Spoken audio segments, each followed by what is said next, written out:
নমস্কার। আমারই লেখা একটা ছোট্ট গল্প চেষ্টা করেছি, বলতে পারবেন, আমি বলতে পারি চেষ্টা করেছি। ভালো লাগাটা আপনাদের কাছে, যদি ভালো লাগে একটু লাইক কমেন্ট শেয়ার করবেন, পাশে থাকবেন, এইটুকুই আশা করি। তো চলুন শুরু করি। গল্পের নাম নিয়তি। একটা বড় শহর আছে। সেই শহরে একটা ছোট্ট জায়গা আছে যার নাম সুভাষ পাড়া, এবং সুভাষ পাড়ার পাশে ছিল একটা জল ট্যাঙ্কি। সেই জল ট্যাঙ্কির পাশে একটা ছোট্ট বাড়িতে থাকতো একটা ছোট্ট মেয়ে। সেই ছোট্ট মেয়ের পরিবারে বাবা, মা, ভাই ও দিদি, এদের নিয়েই তার পরিবার। দিদির কাছে তার পরিবারই ছিল সব কিছু, এবং সেই মেয়েটার কাছে তার দিদি এবং পরিবারই ছিল একমাত্র ভরসা এবং সম্মান। মাকেও বাবাকেও তার বন্ধু মনে করত। তার ভাইয়ের সাথে ঝগড়া তো তার লেগেই থাকতো, কিন্তু এই লড়াইয়ের মধ্যে দিয়েই বেঁচে থাকতো তার ভাইয়ের প্রতি দিদির অফুরন্ত ভালোবাসা। কিন্তু মায়ের কাছে মেয়ের জন্য কোনো ভালোবাসাই ছিল না, ছিল শুধু অফুরন্ত ঘৃণা, বিদ্বেষ, আর ছিল হিংসা। কারণ কি জানেন? কারণ মেয়েটি ছিল কালো। মেয়েটি সব জানতো, তারপরেও মেয়েটি 32টা দাঁত বের করে সবার সাথে মিলে মিশে থাকত। মা, বাবা ও ভাই সব আবদার পূরণ করত সেই মেয়েটি। তারপরেও তাকে শুনতে হতো, তুই কি করছিস আর কি করিস সংসারের জন্য? শুধু তো বসে বসে 4 বেলা খাস আর ঘুরে বেড়াস।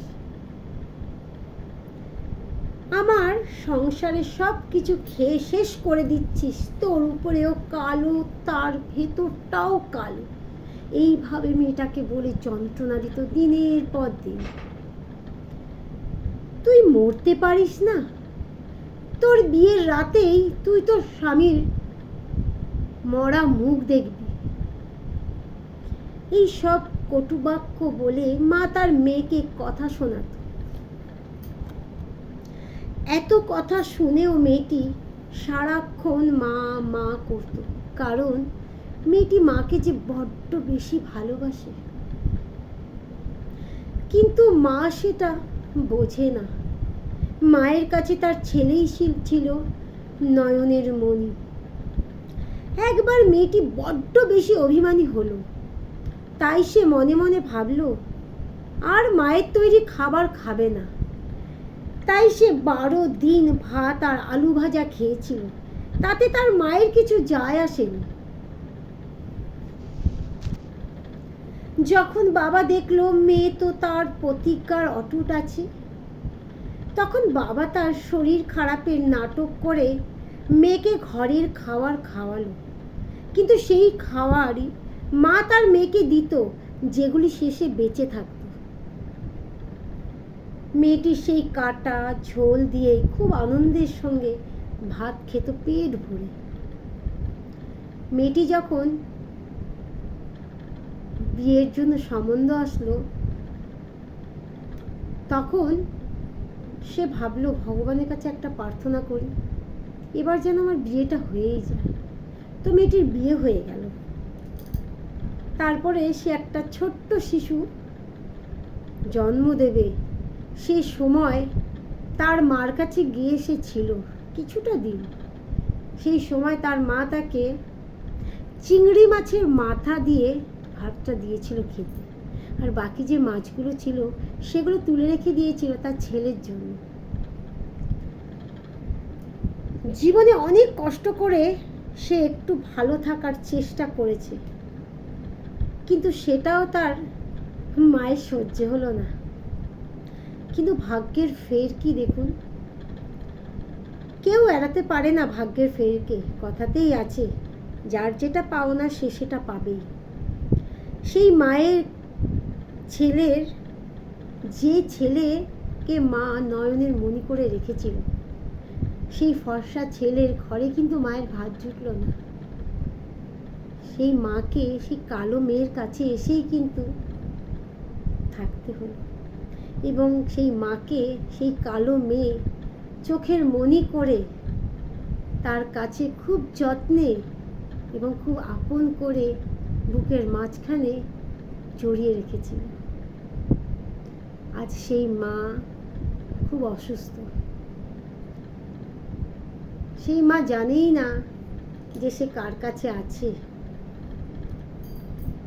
কিন্তু মেয়েটি খুব খুব আনন্দের সহিত মাকে তার কাছে রেখে খুব যত্ন করে মার সেবা করে মাকে কাছে টেনে নিয়েছে। মায়ের যে অন্যায়, মায়ের যে কষ্ট এবং মা মেয়ের প্রতি যে আচরণ করেছে, সেগুলি মেয়েটি সব ভুলে গেছে। কেন বলুন তো? কারণ সে যে শেষে এসে মাকেই পেয়েছে। মা যে তার কাছে আশ্রয় নিতে এসছে, সে মাকে কি বলেছিল জানেন? মা, আমিও তো তোমার মেয়ে, আমাকে একটু আদর করবে? খুব জড়িয়ে। আমার জানা নেই এরকম ঘটনা কার কার বাড়িতে আছে। সেই মা যখন মেয়েকে জড়িয়ে ধরেছিল, তখন মেয়েটা দুঃখে অঝরে কেঁদেছিল, এতটাই কেঁদেছিল, কিন্তু তার মুখের হাসিটা অমলিন রয়ে গেছে। এতটাই সে আনন্দ আকুল হয়ে মাকে জড়িয়ে ধরে ভগবানের কাছে প্রার্থনা করেছিল, অনেক ধন্যবাদ ভগবান আমার মাকে আমার কাছে এনে দেওয়ার জন্য, এবং আমার ভাইও যেন ভালো থাকে, আমার বাবাও যেন ভালো থাকে। পৃথিবীর প্রত্যেকটা মা, বাবা, ভাই, বোন, দিদি, দাদারা যেখানেই থাকুক, প্রত্যেকের সবার মা বাবার সঙ্গে ভালো থাকুক। নমস্কার। ভালো লাগলে জানাবেন, পাশে থাকবেন, অবশ্যই শেয়ার করবেন, কমেন্ট করবেন এবং একটা লাইক।